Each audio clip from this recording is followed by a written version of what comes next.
Hello and welcome back to NorCal 715. Today I have this little ArmorAll car DVR camera. It's been giving me some problems recently, and I want to try to figure out, is it the cigarette lighter adapter that's having the problem, or is it the camera itself that's going flaky? It always tells me the battery's dead in it. It's probably about a year old now. I would expect that, cheap Chinese lithium battery. So it hasn't been hooked up in quite a while, so I haven't been doing it. It has this other symptom where it wants to wipe out memory cards, which it's done a couple times for me. So no card in it now. Camera part is working. Sometimes it'll just turn itself off randomly, turn itself back on. It doesn't seem to really know what it's actually doing. So I'll go ahead and pull the plug on it and see if it just goes dead instantaneously or what. Instantly goes dead. Little blue light does flicker, but it never actually tries to turn on. Does boot up, tells me I have no card, which is true because I have the card out of it. Now the card is in it. Seems to be working perfectly right now, other than doesn't seem to ever want to charge the battery up. So let's tear it apart, see what's inside. Right off the bat, there are no visible screws. There is a reset button, and that's about it. So, I have a feeling that hidden under this plastic, I'm gonna strike gold. Not on that side.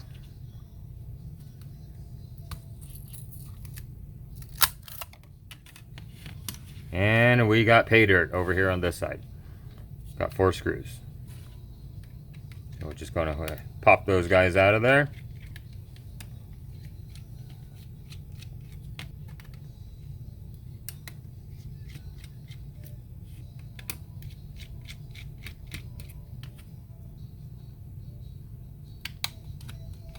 Well, maybe it just kind of snaps together.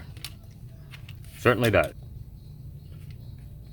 There's the LCD. No plug whatsoever. I do see 4 more screws here to be able to remove the front at this point.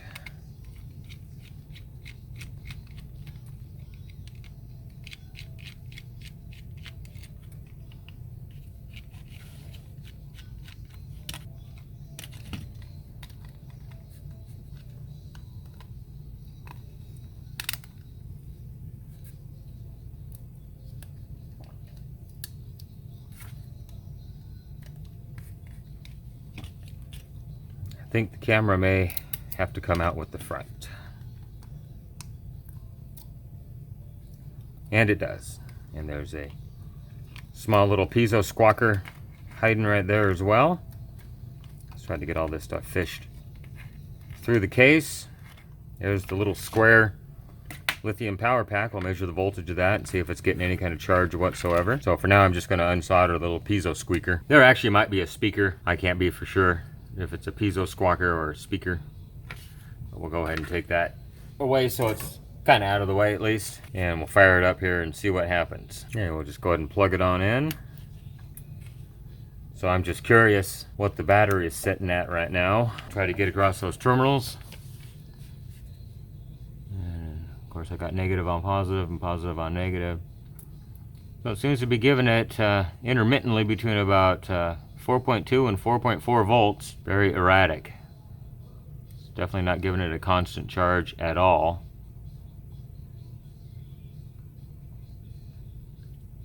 Screen just went off. Must have timed out. I don't have the camera plugged in, so it's not going into the camera mode. It may need to see that before it actually boots to a usable display. Definitely doing a lot of pulsing going on here. So I'm just curious how the power supply is doing here. So I'm just going to go across the charge connector and look at these pins here very carefully. See if I can find out which one actually has power. Well, it's getting 5.4 volts from the power supply, so that ought to be good enough to charge it.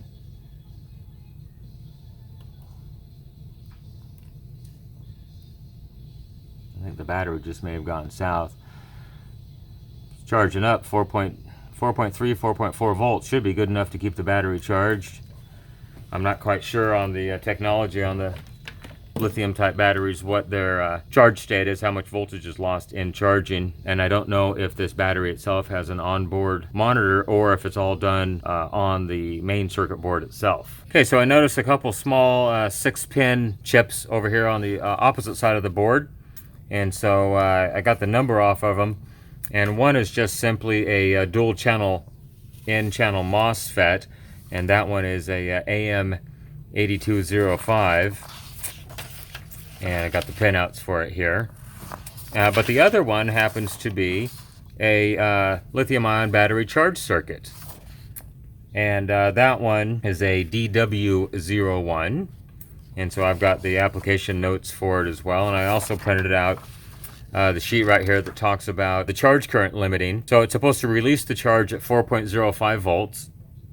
And the overcharge detection voltage is 4.25 volts, as well as the over discharge detection of 2.4 and the over discharge release of 3 volts. So I'm not sure if this is working with the MOSFET, because this application note does show a discharge MOSFET and a charge MOSFET. So judging by what I'm seeing as the charge voltage was getting up to like 4.4 volts, I can safely say that the battery is bad. It is not accepting a charge at this point. So I've got an old scrap battery pack here full of 18650s.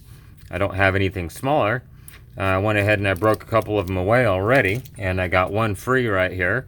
It's a nice 18650 lithium ion, and I did go ahead and check the voltage on it, and it is fully charged. I'm getting 4.0 volts.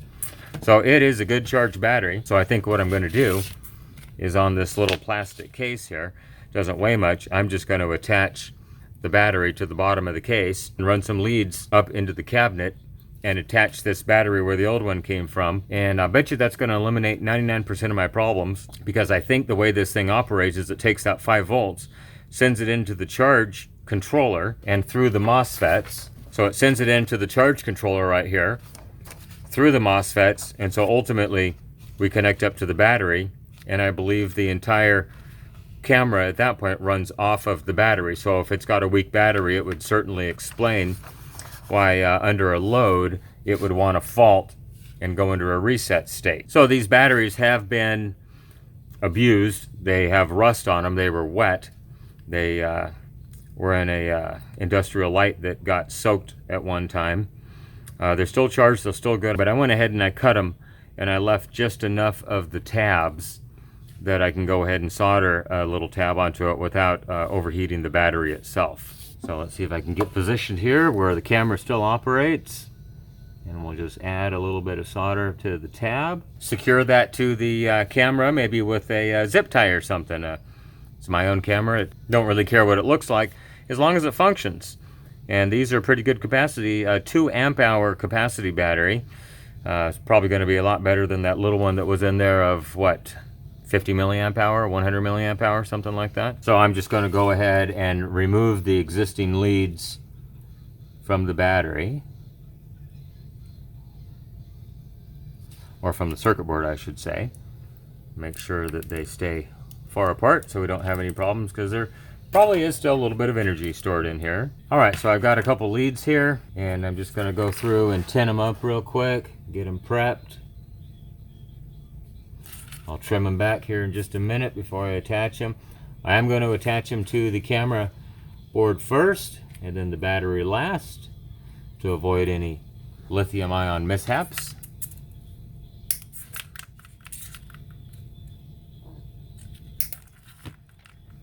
So they're going to actually have to come out the bottom of the camera. The charge jack is on the top.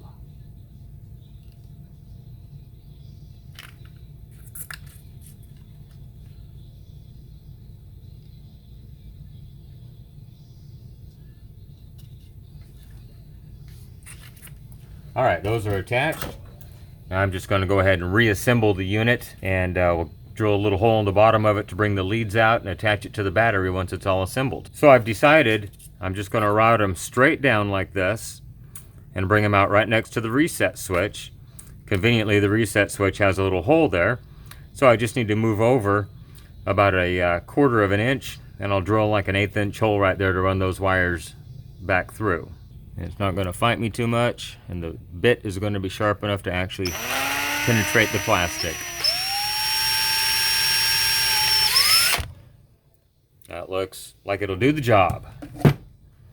Now I just want to make sure that both wires will pass through it pretty much effortlessly. No binding. Oh, no, that'll be just fine. So I went ahead and started reassembling the front. Needs to go on first. Then the circuit board can go in. And then the camera attaches to the circuit board. I'll have to reattach the speaker to it as well. Oh, that's right, one screw stayed in the housing.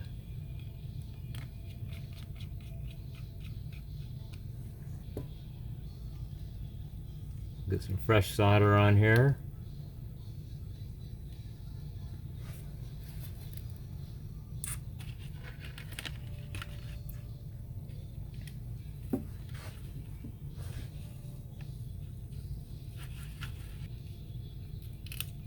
They're huge compared to the original ones, but they will get the job done.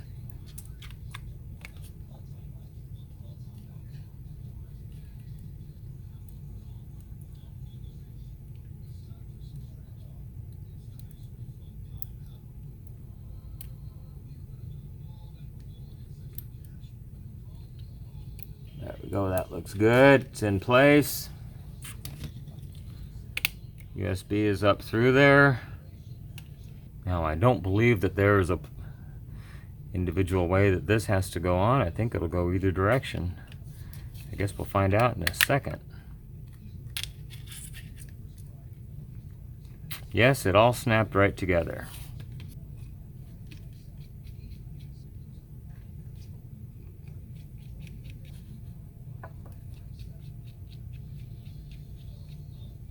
Now it's absolutely filthy.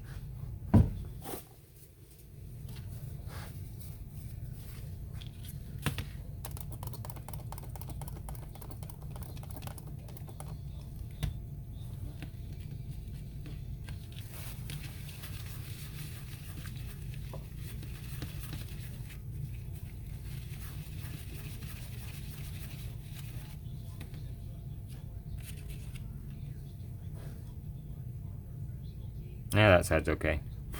Little piece of fuzz, that's all right.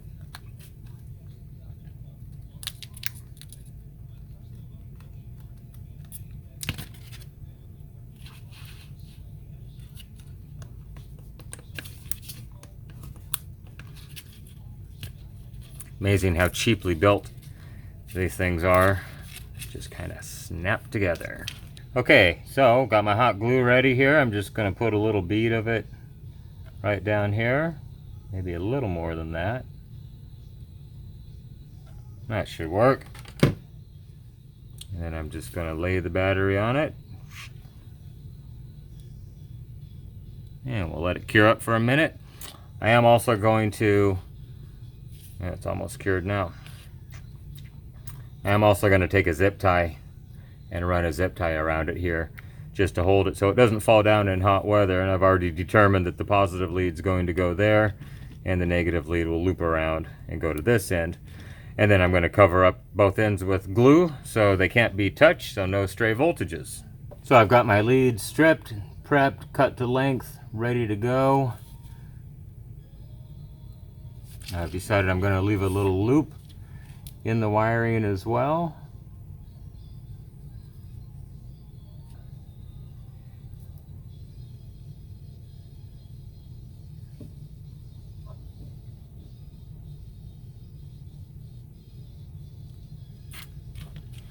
That should be good.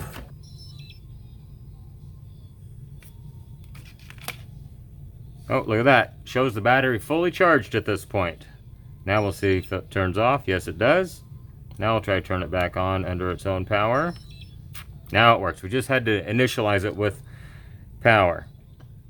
So now it should run a long, long time on one charge. So I've got me a nice long zip tie. Just going to put one around it. I just didn't want it to block the screen.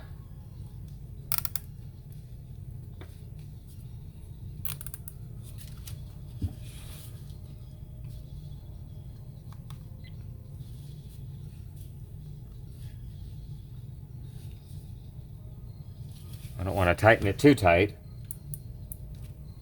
That should be fine. Not much to these little flimsy plastic cameras. All right, there we go. Well, hopefully this resolves all my issues with the random memory card. In fact, it actually corrupted one of the memory cards where I could not get it back. It would not come back to life. One time it corrupted it and I had to do a complete format on it. The next time it corrupted it and the computer would not even recognize it, and I could not even get it to format. I tried Windows XP, Windows 7, Windows 10, and I could not even format that memory card. It just was unrecognizable at that point. Well, let's go ahead and add my insulation to the end of the battery here to keep it safe.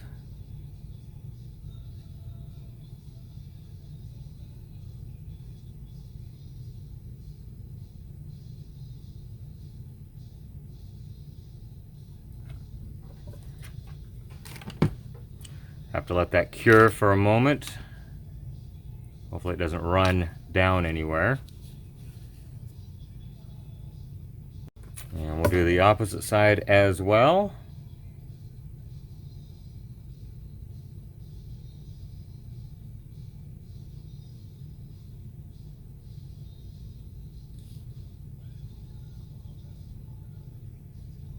Make sure the tab is completely enclosed in glue.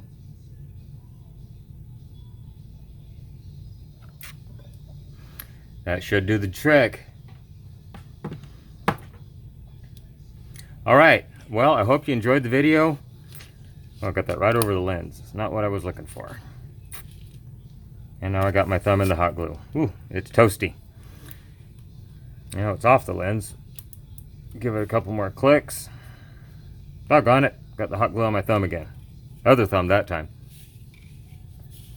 Anyhow, I hope you enjoyed the video. Replacing the factory lithium-ion battery with an 18650 lithium-ion cell that will last much, much longer. Hopefully many years of life out of this camera before we have any other kind of a problem with it. It's working. The lens, it sees stuff on the other side, so it is doing its job. Hopefully we can keep these things out of the landfill and out of the recycle bin with your help. If you enjoyed this video, please consider making a donation to my YouTube homepage with the PayPal link, or you can also just visit paypal.me/NorCal715. Everybody have a great day. Thanks for watching. Bye-bye. Just a curious note, date input. We're going to input the date on it.